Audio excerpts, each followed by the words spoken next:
তো দেখো সকাল সকাল পুজো হয়ে গেল, আমার মা পুজো দিয়ে দিয়েছে।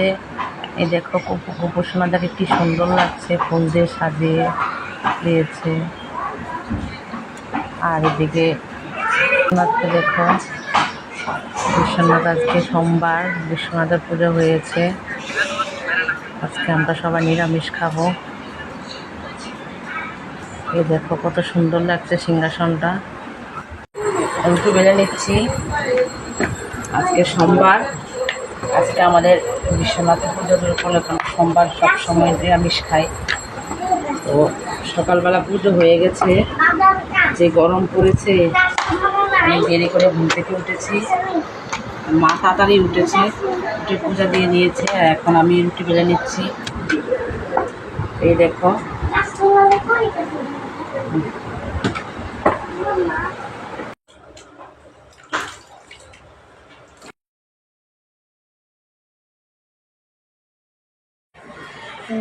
বন্ধুরা, এই দেখো শাক বেছে নিয়েছি, ঢেঁকির শাক।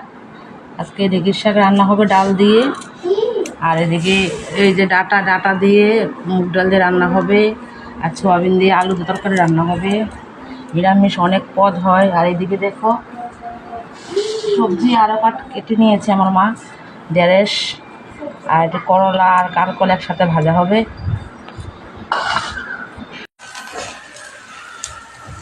এই দেখো বন্ধুরা, রান্না করছি আজকে আমি, মা আজকে অন্য কাজ করছে। এইদিকে ঢেঁড়স ভাজা হচ্ছে। আর এদিকে দেখো ঢেঁকির শাক হয়ে গেছে আর ডাল হয়ে গেছে। এদিকে ভাত নামিয়েছি। আর এদিকে ভাজা করবো। আর আলু দিয়ে এই যে সোয়াবিনের প্যাকেট, সোয়াবিন রান্না করবো।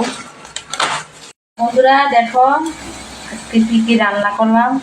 এদিকে সোয়াবিন আলু তরকারি আর শাক, ঢেঁড়স ভাজি। আর এদিকে দেখো কারকলে আর করলা দিয়ে একটা ভাজি করেছি কাঁচামরিচ দিয়ে। আর এদিকে ডাটা দিয়ে মুগ ডাল রান্না হয়েছে। আর একটা তরকারি হচ্ছে, অনেক রান্না হচ্ছে, দেরি হয়ে গেছে। এই দেখো পটল আলু তরকারি, নিরামিষের দিন অনেক রান্না হয়। এই দেখো বন্ধুরা, সবার জন্য ভাত বেড়ে নিচ্ছি, সবাই ভাত খাবে, তারপরে আমরা খাবো। প্রথমে শাক আর ভাজি দিয়ে দিচ্ছি।